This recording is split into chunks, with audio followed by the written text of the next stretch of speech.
Stove കത്തിച്ച് ചട്ടി വെച്ചതിന് ശേഷം അതിലേക്ക് വെളിച്ചെണ്ണ ഒഴിച്ച് വെളിച്ചെണ്ണ ചൂടായി വരുമ്പോൾ നമുക്ക് അതിലേക്ക് കുറച്ച് ഉലുവയിട്ട് പൊട്ടി വരുമ്പോൾ ഇഞ്ചി, അതേപോലെ തന്നെ വെളുത്തുള്ളി, ചെറിയ ഉള്ളി എന്നിവ ഇട്ട് വഴറ്റി വരുമ്പോൾ അതിലേക്ക് 3-4 പച്ചമുളക് കീറിയതും ചേർത്ത് നന്നായിട്ട് ഒന്ന് മൂപ്പിച്ചെടുത്ത് അത് വഴന്ന് വരുമ്പോൾ നമുക്കതിലേക്ക് പാകത്തിന് മല്ലിപ്പൊടി, മുളക് പൊടി എന്നിവ ചേർത്ത് വഴറ്റി നാളികേരം അരച്ചതും കൂടി ചേർത്ത് പാകത്തിന് ഉപ്പും മഞ്ഞൾപ്പൊടിയും ഇട്ട് തിളച്ച് വരുമ്പോൾ നമുക്കതിലേക്ക് ഇരുമ്പുളി അരിഞ്ഞത് ചേർക്കാം.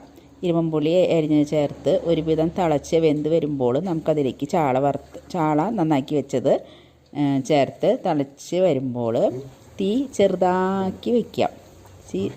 ചെറുതാക്കി വെച്ച് ഒരുവിധം ആയി വരുമ്പോൾ നമുക്ക് കുറച്ച് ഉള്ളി അരിഞ്ഞതും കൂടി കാച്ചി അതിലേക്ക് ഒഴിച്ച് കഴിഞ്ഞാൽ അടിപൊളി മീൻകറി തയ്യാർ.